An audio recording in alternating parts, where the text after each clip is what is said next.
porque resuelve. Estas son las reacciones que esta publicación ha generado y por supuesto las compartimos con ustedes a través de nuestro feedback digital. Buena tarde. Gracias, Ricardo, por compartir con nosotros nuestro feedback digital y avanzamos con la agenda y nuestra siguiente invitada, la licenciada Lía Hernández. Ella es abogada, especialista en derechos digitales. Con ella vamos a conversar de un tema muy interesante, cómo emprender un negocio digital y sobre todo qué precauciones hay que tener al momento de decidirse, pues precisamente tener este negocio y cuán difícil pudiera resultar o fácil generar fondos de este negocio digital. Vamos por parte, licenciada. Bienvenida, buena tarde. ¿Cómo está? Muy bien, Edna. Un placer estar con ustedes la tarde de hoy. Bien, yo creo que podemos iniciar precisamente haciendo esa pregunta básica, cómo pueden hacer las personas o cuáles son esos elementos importantes que deben tomarse en cuenta al momento de, caramba, me puse a pensar que quiero tener un negocio digital, porque ahora se ven, yo no sé si a usted le pasa, me imagino que sí, porque es su área, pero a mí me salen esta cantidad de mensajes en donde pareciera que todo fuese tan fácil como acostarse y generar dinero acostado y desde tu casa y sentado en el pupitre. Muchas ofertas vienen y van en esa dirección y puede ser que las personas caigan y digan, hombre, ¿yo qué hago aquí mirando para el techo si puedo generar ingreso a través de ese negocio o emprendimiento digital? ¿Qué tan fácil es? ¿Cuáles son esos elementos que debemos tomar en cuenta, licenciada? Sí, tú lo has dicho, Edna, cada vez se encuentran muchas más personas emprendiendo, lo cual es muy importante porque las micro, pequeñas y medianas empresas son el motor de las economías de los países y Panamá, que es un país de servicios, mientras más actividades y más servicios produzca, está muy bien. Pero estas personas no es únicamente el tema de emprender, sino también cumplir con una serie de pasos y pautas para emprender formalmente y que ese emprendimiento pueda ser escalable. Cualquiera puede crear una cuenta en red social, vender un par de cosas, pero ¿qué haces con esas ganancias? ¿Qué haces con ese negocio después de un tiempo de tener haciendo lo mismo? ¿O quieres llegar a un siguiente nivel? ¿Quieres conseguir socios? ¿Qué quieres hacer? Ya hay que hacernos ciertas preguntas cuando tu negocio tiene una cierta formalidad, unos ciertos ingresos, y entre las cuales está cómo quiero que ese emprendimiento opere, es decir, bajo qué figura jurídica. Si quiero permanecer como persona natural, es decir, yo mismo siendo el responsable de la empresa, con mi número de cédula, mi número de dígito verificador, o quiero crear una sociedad anónima. Aquellos que deciden por crear una sociedad anónima, hay que tomar en cuenta todo lo que implica tener una sociedad anónima. Y no es únicamente crearla y decir, yo tengo mi empresa, sino crearla y estar pendiente de que esa sociedad anónima tiene que pagar una tasa única anual a la DGI, tienes que pagar una tasa única anual a un agente residente, el cual su trabajo no es únicamente el tema de estar en la escritura pública, sino también cumplir con todas las leyes y normas de debida diligencia que te ha impuesto la Superintendencia de Sujetos No Financieros y que cada día son más para los abogados y es mucha responsabilidad tener una sociedad de alguien bajo tu custodia. Luego, aquellos que son más modestos y piensan a largo plazo y se permanecen con el tema de la sociedad, la figura de la persona natural, eso no los exceptúa de tener que cumplir con ciertas formalidades a nivel de los tributos en Panamá. Y tanto las empresas como las personas naturales deben inscribirse en la Dirección General de Ingresos, tener un número de contribuyente, tener un dígito verificador, lo que llamamos RUC y DV comúnmente, porque eso da cierta formalidad. Luego se encuentran muchos emprendedores queriendo aplicar a un contrato con una empresa en particular, a una licitación, una compra menor, y no pueden hacerlo porque no tienen ninguno de esos requisitos. Y no únicamente con el Estado, también con empresas multinacionales hacen compra de servicios a empresas que no tienen que ser también multinacionales como ellas y te piden un documento como un aviso de operaciones o un certificado de inscripción en la DGI y si el emprendedor no lo tiene, puede perder una oportunidad de negocio y puedo perder un cliente a corto, mediano y largo plazo. Entonces, yo creo que son los dos principales puntos que tenemos que fijarnos. ¿Qué tipo de figura jurídica queremos arrancar nuestro negocio? Y siempre acuerdo y acorde con nuestro presupuesto. si no tenemos presupuesto, no meternos a locos a crear sociedades anónimas que luego al año hay que cerrar. Y que cerrarla Exacto. posiblemente cuesta mucho más que abrirla. Hay que tener Pero muy en cuenta eso. exacto, pero fíjese que es interesante, licenciada, porque quizás la persona no tiene esos conocimientos a la mano y lo ve como una oportunidad de oro, crear su empresa o ese negocio digitalmente hablando, pero desconoce la parte legal. Y qué bueno que usted en este momento orienta a las personas y le diga la importancia que es crearlo, sí, aprovechar la oportunidad, sí, emprender, sí, pero todo por la línea de lo formal para evitar consecuentes situaciones más adelante. Ahora, ¿cuál es la figura que usted le recomendaría? Abrirlo a través de una sociedad anónima, como persona jurídica, persona natural. ¿Cuál es la más factible para una persona que está emprendiendo? Que probablemente dice, voy a vender un par de suéteres o voy a vender, qué sé yo, artículos así básicos, vaso, cartera, cualquier cosa, pero lo voy a hacer de manera digital. Incluso entiendo que hay personas que después de la pandemia decidieron cerrar sus tiendas y se quedaron en lo digital, vender digitalmente, virtualmente, creo que se le llama, ¿no? Y se sintieron que se ahorran, ¿verdad? Un dinero para pagar ese local comercial porque las entradas no son las mismas que antes de la pandemia. ¿Qué les sugiere a estas personas? Sí, Edna, eso que mencionas es muy cierto. Pagar un alquiler mensualmente es un gran gasto para una organización. Y no únicamente son decisiones que han tomado pequeños o medianos empresarios. También las grandes empresas han decidido por trasladarse de grandes edificios y grandes oficinas a espacios compartidos de coworking y demás, en el cual la interacción puede ser mucho más cercana con tu compañero de trabajo. Así que eso es muy cierto. ¿Yo qué Y los gastos recomiendo? compartidos, ¿verdad? Los gastos compartidos, por supuesto. ¿Yo qué recomiendo? Yo recomiendo que hay que tomar en cuenta varios factores antes de tomar esa decisión. Primero, el presupuesto. ¿Qué presupuesto tienes para comenzar el negocio? Si el presupuesto está encaminado únicamente a comprar mercancías o invertir en algún producto, insumos para crear ese producto, vete por la figura de persona natural. Si tienes varios socios y tienen cierto presupuesto cada uno de ustedes y son varios socios, lo ideal es irse por la figura de la sociedad anónima, porque hay varias personas involucradas. Pero no basta con crear únicamente el pacto social de la sociedad anónima, sino que también es súper importante dejar por escrito un acuerdo o pacto de socios cada una de las funciones y cada uno de los deberes y derechos que tienes tú como parte de esa empresa. Hay veces que los socios invierten, unos invierten en capital, otros invierten en intelecto, sus ideas, y otros invierten en el trabajo, el que está ahí trabajando el día a día, porque posiblemente el que invirtió en intelecto y el que invirtió en capital tienen un trabajo de 8 a 5, pero el que está trabajando ahí es el que está al día a día con la operación. Entonces, dejar muy en claro eso, porque cuando hay muchas personas involucradas en un negocio, si no se dejan las pautas en claro desde el inicio, luego puede traer complicaciones. Y como dice el dicho, cuentas claras, amistades y familiares duraderos. Así es, así es. Entonces, en cuanto a las precauciones, fíjese, de verdad que a mí me llega un mundo de esa información y me quedo, ¿será real lo que te ofrecen allí? De que, por ejemplo, tú simplemente llenando encuestas te puede llegar un budget de 10, 15 dólares hasta, bueno, no hablan de 10 y 15 dólares, hablan hasta de mucho más. ¿Será realmente cierto eso? ¿Qué tan peligroso es que la gente caiga por la necesidad de tener un ingreso adicional, así sean 10, 15, 20 dólares, caen en ese o lo enganchan en esa publicidad? ¿Qué tan cierto pudiera ser? ¿Cuáles son las precauciones que se deben tener una vez la persona pues haga todo lo que usted le ha señalado de cumplir con esos requisitos legales? ¿Cuáles serían las otras precauciones que usted le recomendaría deben tener? Pues mira, además de esas precauciones, tenemos que tomar en cuenta algo. y es algo que hoy comenté en mis redes sociales.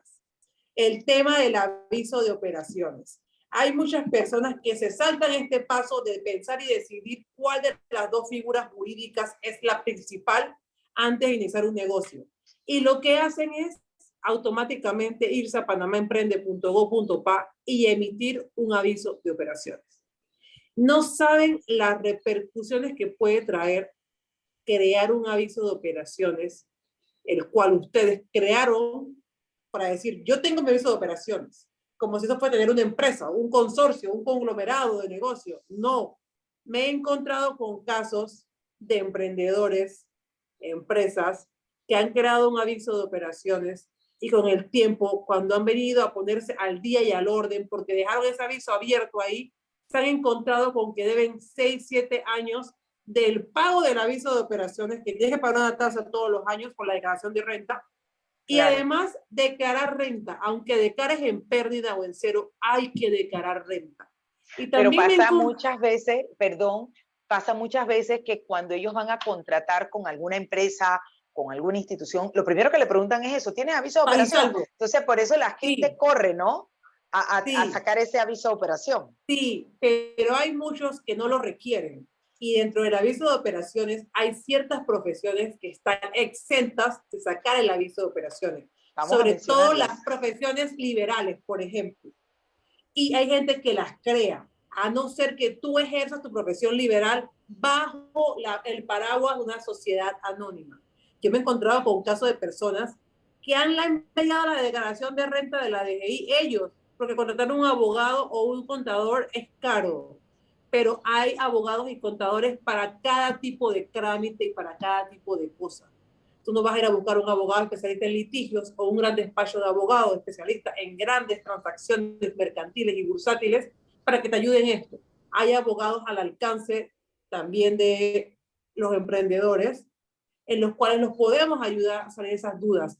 Eso es uno de los errores y los cuidados que hay que tener, porque se le puede acumular pagos y el aviso de operaciones se paga $100 por año en la declaración de renta. O sea, tú puedes quedar en cero tu declaración de renta, pero tienes que pagar en la tasa de los $100 del aviso de operaciones.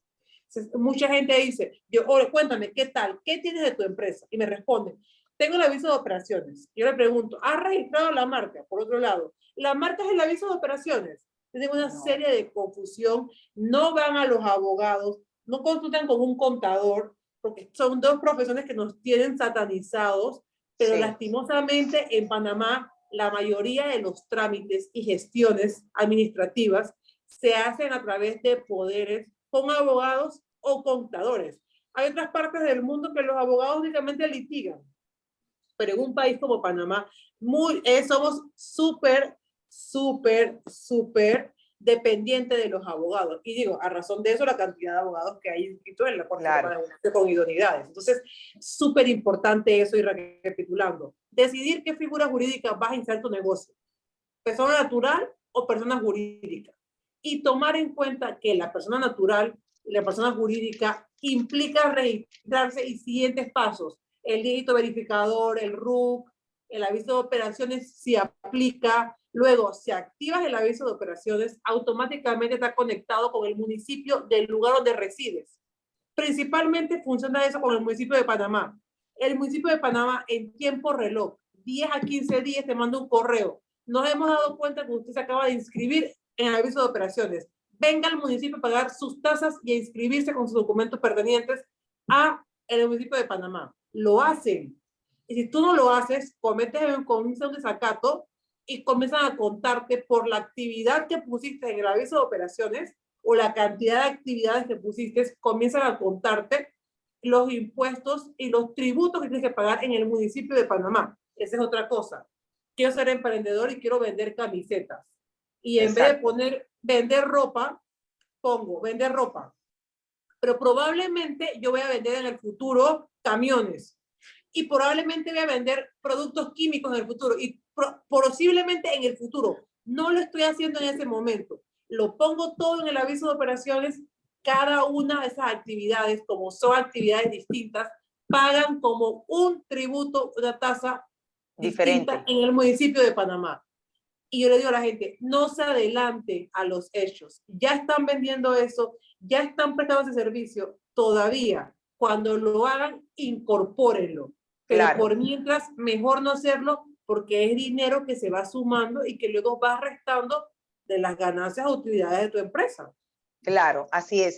Yo para concluir, porque el tiempo, nuestro peor enemigo, como bien lo sabe, quisiera preguntarle cuán fácil, viendo la parte positiva, o cuán difícil, porque hay que ver las dos caras de la moneda, pudiera resultar para un emprendedor montar una empresa digital. ¿Es difícil obtener y ver el negocio y los ingresos? Puede ser fácil si tenemos la paciencia. Pueden haber dos opciones. Uno, desde el punto de vista de que te apoyes con un abogado, pero para asesorarte y que tú hagas todos tus trámites. Pero con la paciencia de vida que tiene ir a una institución del Estado en que probablemente te pongan afuera de la fila, hacer una fila porque hace calor y adentro ya está dañado. Que no todo el mundo tiene paciencia para eso. Por eso que la gente paga a los abogados para hacer esas cosas. Porque es el trabajo de uno. Y dos, puede ser difícil dependiendo de la actividad a la que te quieras dedicar. Y si hay que pedir permisos extras a permisos de permisos de permisos. Entonces, creo que siempre lo importante es irse paso a paso, crearse un cronograma. Quiero abrir el negocio de aquí a septiembre. Me hago mi cronograma. Este mes hago esto, este mes hago lo otro, este mes hago lo otro. ¿Qué puedo hacer yo? Lo hago yo. ¿Qué no puedo hacer yo? Que porque lo haga un abogado. Y se van presupuestando. Siempre es bueno tener ese plan por escrito en su celular, en su tablet, en un Excel, y ir viendo. Son cosas que te ayudan muchísimo a organizarte, y dependiendo de qué tan organizado estés, puede ser difícil o fácil iniciar un emprendimiento, porque todo depende de las ganas que le metas, de la constancia y sobre todo de la organización, porque si no estás organizado y haces las cosas bien, no vas a llegar a ningún lado como emprendedor. Y para finalizar, recordar qué ley, por ejemplo, regula precisamente los negocios digitales. Pues mire, en Panamá hay varias leyes que están regulando los negocios digitales. Por un lado, la Constitución Nacional habla sobre el tema del comercio al por menor, aquellos que vendan productos al por menor. Luego está la ley de sociedades anónimas de Panamá, que puede ingresar todo lo concerniente a sociedad anónima. Luego está la nueva ley y su reglamento de las sociedades de responsabilidad limitada de emprendimiento, que se pide ante la ANPIME, que es una iniciativa de un diputado reciente de esta última gestión, de estos últimos 5 años. Y luego hay que revisar ciertas leyes, como por ejemplo la ley de comercio electrónico, que a mí no me gusta llamarla ley de comercio electrónico, porque de comercio electrónico de comercio electrónico únicamente tiene la definición de que es comercio electrónico. Yo lo llamaría, mejor dicho, de documentos, de certificados que se utilizan para el ejercicio del comercio electrónico. Y hay una dirección de comercio electrónico aquí en Panamá, en la cual muchas empresas deberían, pero no lo hacen, registrarse como empresas que ejercen el comercio al por menor y tener un poco más de formalidad. Estar inscrito en una entidad del Estado, aunque no sea obligatoria, te da cierta formalidad, porque lo quieras o no, es una autoridad estatal y es la autoridad que rige el comercio y la industria en el país. Entonces, esa diría yo que son leyes que se podrían consultar o consultarles a sus abogados o contables las dudas que tengan al respecto de esas leyes antes de iniciar un emprendimiento. Bien, queremos agradecerle a Lía Hernández, abogada especialista en derechos digitales, por acompañarnos en la tarde de hoy. Como siempre, Lía, esta es tu casa, bienvenida, sobre todo para orientar y educar, hacer esa docencia en la especialidad del derecho digital a toda esta audiencia. Buena tarde y bienvenida siempre. Un abrazo a la distancia. Gracias, un abrazo, Edna, hasta luego. 4:34 minutos. Vámonos a nuestro último cambio comercial para cumplir con nuestros anunciantes y al volver venimos con más. Los temas que se necesitan profundizar continuarán en breve en Es Cuestión de Ley. Es Esta es una de las preguntas más frecuentes de la consulta ciudadana sobre el nuevo contrato con Minera Panamá. ¿Cómo se distribuirán los 375 millones anuales que recibirá el Estado en virtud del nuevo contrato? 50% será transferido al programa de invalidez, vejez y muerte de la Caja de Seguro Social. El 20% será destinado para que ningún jubilado y pensionado reciba menos de 350 balboas mensuales. 25% se irá a proyectos que beneficien a los distritos de Donoso, Omar Torrijos Herrera en la provincia de Colón y